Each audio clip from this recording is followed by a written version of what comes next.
السلام علیکم لسنرز، آپ کی ہوسٹ عائشہ شریف آپ کی خدمت میں حاضر ہے۔ اللہ کے بابرکت نام سے شروع کرتی ہوں۔ دعا اور امید ہے کہ آپ کا ہر دن خوشگوار اور ہر خوشگوار دن کا انجام بخیر ہو، آمین۔ آپ سب ٹھیک ٹھاک ہوں گے، اسی امید کے ساتھ آپ کی خدمت میں پراسرار واقعات کا آغاز کرتی ہوں۔ تو لسنرز، آپ کی خدمت میں پہلا واقعہ پیش کرتی ہوں۔ سب سے پہلے تو ایک بات شیئر کرنا چاہوں گی کہ اگر آپ کے ساتھ بھی کبھی ایسا ہوا ہے کہ آپ کے بھی گھر جب کوئی نہ ہو اور آپ کو آپ کے گھر والوں کی آواز میں کوئی پکار رہا ہو اور دیکھنے پر اچانک آپ کو یاد آ جائے کہ گھر میں تو کوئی ہے نہیں، جبکہ آواز آپ کے اپنے گھر والوں کی ہی تھی، تو آپ کیا سمجھیں گے؟ ایسے بہت سارے واقعات ہوتے رہتے ہیں۔ حال ہی میں ہماری ایک کالر کے ساتھ بھی ایسا ہی ایک واقعہ پیش آیا۔ ہماری کالر کہتی ہیں کہ وہ کراچی میں ایک فوجی کالونی میں رہتی تھیں۔ فوج کی طرف سے جو گھر انہیں مہیا کیا گیا تھا وہ کافی بڑا تھا اور کافی گھنے درختوں کے درمیان واقع تھا۔ اس گھر کے چاروں طرف درخت ہی درخت تھے، جن میں پیپل کا درخت اور بیر کا درخت قابل ذکر ہے۔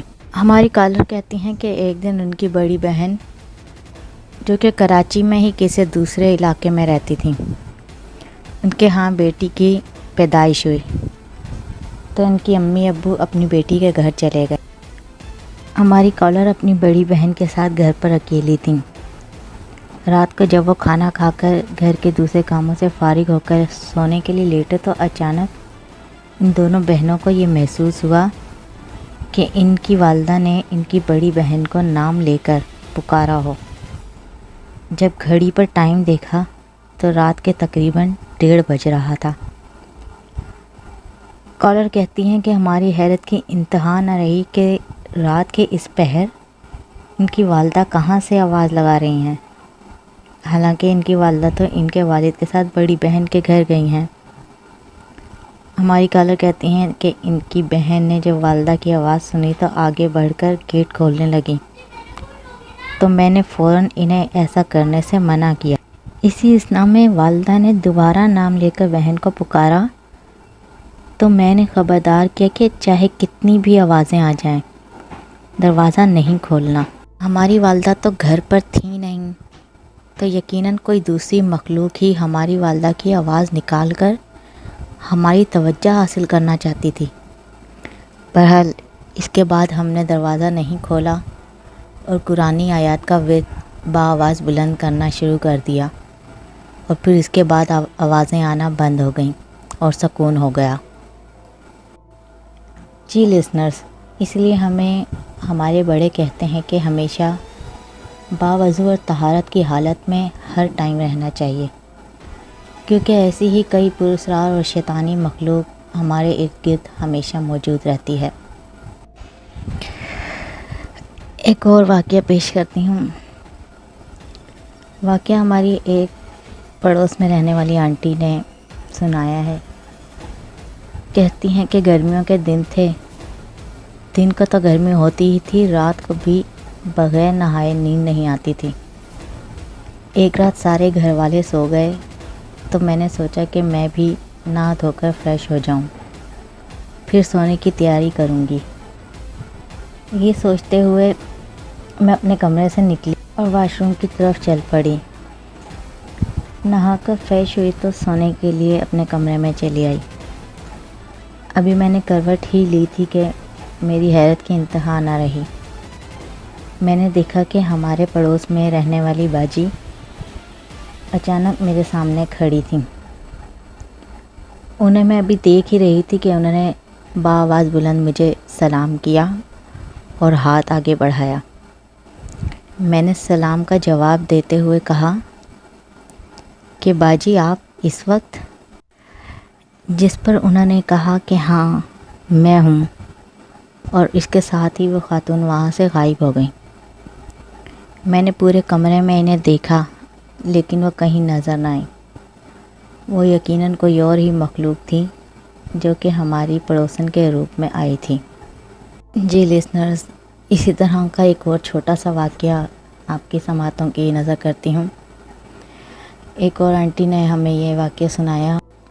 آنٹی کہتی ہیں کہ تقریباً آج سے 25-27 سال پہلے کی بات ہے، جب ان کی بیٹی کی پیدائش ہوئی تو وہ کہنے لگیں کہ ان کے ہسبینڈ جو نائٹ ڈیوٹی پہ گئے ہوئے تھے اور گھر میں جو چھوٹے بچے دوسرے تھے وہ سوئے ہوئے تھے۔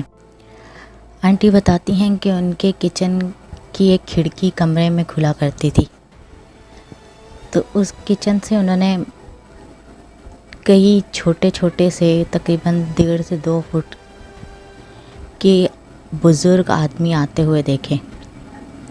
وہ حیران اور پریشان ہو گئیں کہ اتنے چھوٹے اور وہ بھی بزرگ انسان۔ تو آنٹی کہتی ہیں کہ میں اس وقت کافی ڈر چکی تھی۔ اس کے بعد آنٹی کہتی ہیں کہ دوسرے دن بھی تقریباً ایسا ہی کچھ ہوا، سیم اسی ٹائم پر آنٹی نے دیکھا کہ ہینگر میں ان کے ہسبینڈ کا کوٹ ٹنگا ہوا تھا۔ ابھی آنٹی اسی کو دیکھ ہی رہی تھی کہ وہ کوٹ ہوا میں لہراتا ہوا ان کی جانب آنے لگا۔ وہ اس قدر ڈر چکی تھیں کہ انہوں نے چیخیں مارنا شروع کر دیں اور محلے کے کئی لوگ جمع ہو گئے۔ پھر اسی طرح تیسرے دن بھی سیم اسی ٹائم رات کے تقریباً 12:30 بجے وہ لیٹی ہوئی بچوں کو سلا رہی تھی کہ انہوں نے پنکھے کی جانب دیکھا۔ سردیوں کے دن تھے، پنکھا بند ہوا کرتا تھا، تو پنکھے کی اوپر سائڈ پر کوئی بچہ بیٹھا ہوا تھا جو زور زور سے پنکھے کو ہلا رہا تھا۔ لیکن آنٹی نے کہا کہ جب میں نے یہ سارا ماجرا دیکھا تو میں تو اٹھ کے اپنے بچوں کو اٹھا کے اور بھاگی ہوں گھر سے باہر۔ اس کے بعد آنٹی نے کہا کہ مجھے اس گھر میں ہی نہیں رہنا۔ تو لسنر، یہ تھے ہمارے آج کے واقعات۔ امید کرتی ہوں کہ آپ کو آج کے پیش کردہ واقعات پسند آئے ہوں گے۔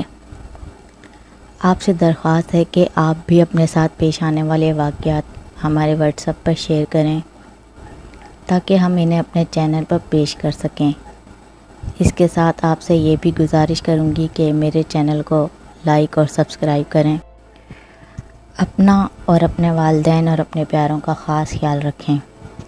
آپ کی دعاؤں کی طلبگار عائشہ شریف۔ اللہ حافظ، اللہ نگہبان۔